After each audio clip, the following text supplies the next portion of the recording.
Hello दोस्तों, मेरा नाम अमन है। मैं आप सभी के मनपसंद यूट्यूब चैनल कहानी रंगमंच में आपका स्वागत करती हूँ। उम्मीद करती हूँ कि आप सभी अच्छे और स्वस्थ होंगे। इस तरह की वीडियो देखने के लिए आप मेरे चैनल को सब्सक्राइब कीजिए और हाँ, बेल आइकन को दबाना मत भूलना ताकि आपको आने वाले वीडियो के नोटिफिकेशंस मिलते रहें। तो चलिए शुरू करते हैं आज का भयानक किस्सा।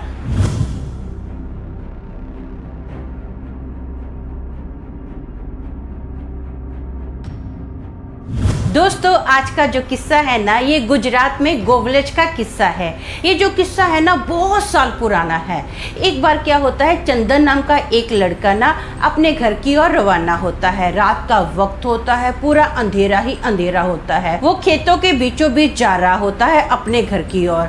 अब ना क्या होता है, उसको ना ऐसे थोड़ी तलब लगती है कि मैं ऐसा करता हूँ, सिगरेट पीता हूँ। अब ना वो माचिस जैसे ही जलाकर सिगरेट ऑन करने वाला था ना, तो उसके सामने ना धार देने जैसे एक स्प्रिंग आता है ना, वैसे एक स्प्रिंग जैसा ना धार देने एक व्यक्ति उसके सामने आया।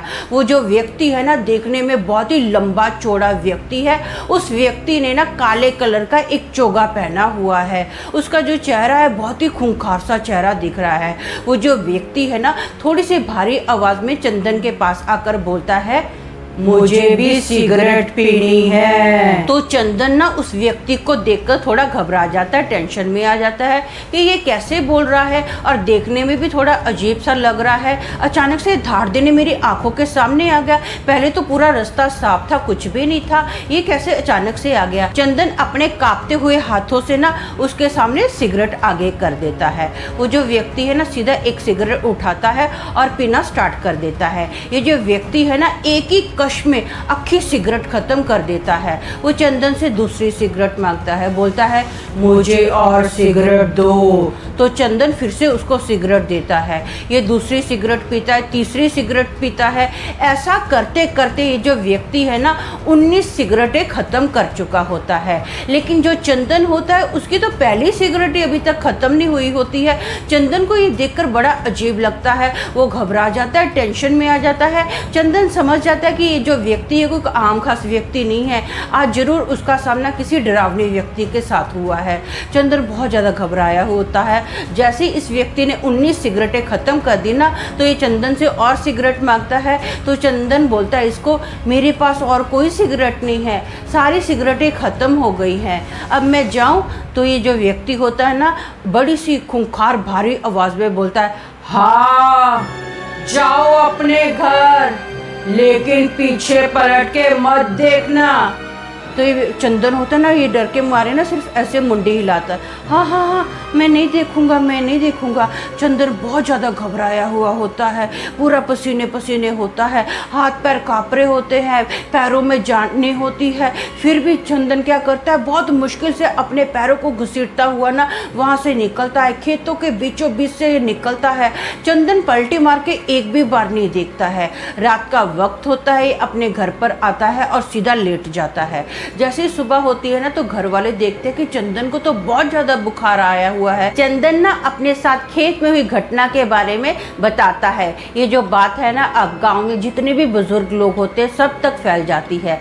काफ़ी सारे बुजुर्ग लोग इसके घर पर आते हैं। तो गाँव के बुजुर्ग लोग बताते हैं चंदन को कि खेत में जो व्यक्ति तुझे मिला था ना, वो कोई आम खास व्यक्ति नहीं था, वो असुर था। बहुत सारे लोगों ने उसको देखा है। जिन जिन लोगों ने उसको देखा था ना, उन लोगों की मृत्यु हो गई थी। कोई बीमार पड़ के मर गया था, कोई डर के मारे दिल का दौरा पड़ा था, वो इस वजह से मर गया था।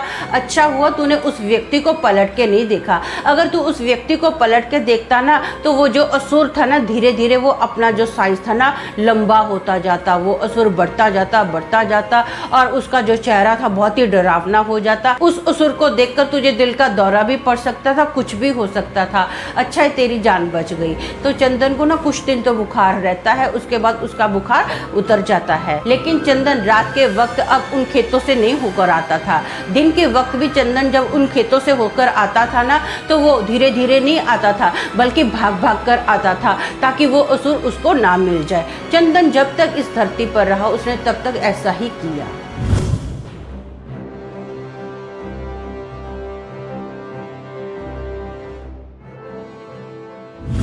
दोस्तों ये जो किस्सा है बांग्लादेश का किस्सा है। यहाँ पर ना एक फैमिली रहती है जिसमें हस्बैंड वाइफ रहते हैं। हस्बैंड का नाम सूरज होता है और वाइफ का नाम रिया होता है। इन लोगों की ना मैरिज एनिवर्सरी होती है, तो ये दोनों डिसाइड करते हैं कि ऐसा करते हैं, बाइक पर ना लॉन्ग ड्राइव पर जाते हैं। दोनों हस्बैंड वाइफ बहुत खुश होते हैं, बाइक पर जाते हैं, लॉन्ग ड्राइव पर मस्त अपना राइड ले रहे होते हैं। तो ये दोनों क्या करते हैं, ये ना जमुना ब्रिज के पास रुकते हैं, वहाँ पर ठंडी ठंडी हवा खा रहे होते हैं, बातें कर रहे होते हैं कि कैसे हम लोग एक दूसरे से मिले, फिर शादी हुई, शादी के बाद कैसे कैसे इन दोनों की लाइफ में चेंज आया, कैसे एक दूसरे के क्लोज आए, ये सारी बातें ये कर रहे होते हैं। रात का वक्त होता है, चांद की लाइट होती है और आजू बाजू भी बहुत अच्छी लाइट होती है। पूरा जो माहौल होता है ना बहुत ही रोमांटिक होता है। ये दोनों मस्त बातें कर रहे होते हैं तो अचानक से ना रिया की नजर पानी के अंदर पड़ती है। वो देखती कि नदी के अंदर ना एक आदमी है जो पानी के ऊपर आ रहा है चलते हुए। रिया को थोड़ा अजीब लगता है। रिया ना इसको बोलती अपने पति को, वो देखो जी वो व्यक्ति कैसे पानी के ऊपर चल रहा है।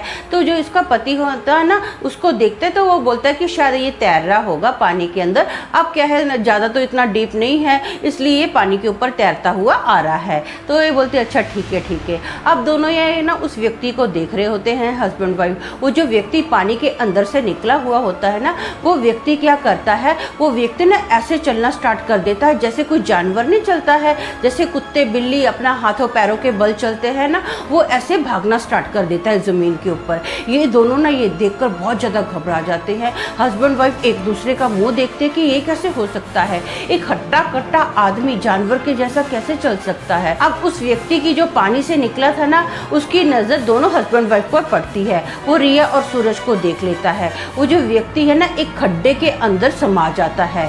रिया और सूरज फटाफट उस खड्डे के पास जाते हैं और देखते हैं कि वो जो व्यक्ति है ना वहाँ पर है ही नहीं है। वो व्यक्ति कहाँ खड्डे के अंदर समा गया इनको समझ नहीं आता है। सिर्फ 2 फीट का खड्डा होगा लेकिन 6 फुट का हट्टा कट्टा व्यक्ति उस खड्डे में कैसे समा गया इनको कुछ समझ में नहीं आता है। ये दोनों काफ़ी टाइम देखते हैं, उस खड्डे में देखते हैं कि अब बाहर आएगा अब बाहर आएगा, लेकिन वो जो व्यक्ति होता है ना बाहर आता ही नहीं है। ये दुर्घटना अपनी ज़िंदगी में ये दोनों कभी नहीं भुला पाए। ये बहुत ही ये खूंखार किस्सा इनके जीवन में हुआ। तो दोस्तों मेरा मानना ये है कि जैसे मैंने आपको प्रॉमिस किया था ना कि मैं आपके लिए ऐसी ऐसी कहानियाँ लाऊंगी जो आपने पहले कभी ना तो सुनी होंगी ना ही कभी देखी होंगी, तो मैंने अपना प्रॉमिस पूरा किया। आप जब भी मेरे चैनल पर कहानियाँ सुनोगे ना तो ऐसे ही सुनोगे। तो आज के लिए बस इतना ही, कल फिर मिलेंगे और एक भयानक किस्से के साथ। तब तक के लिए शालोम, शांति और सलाम।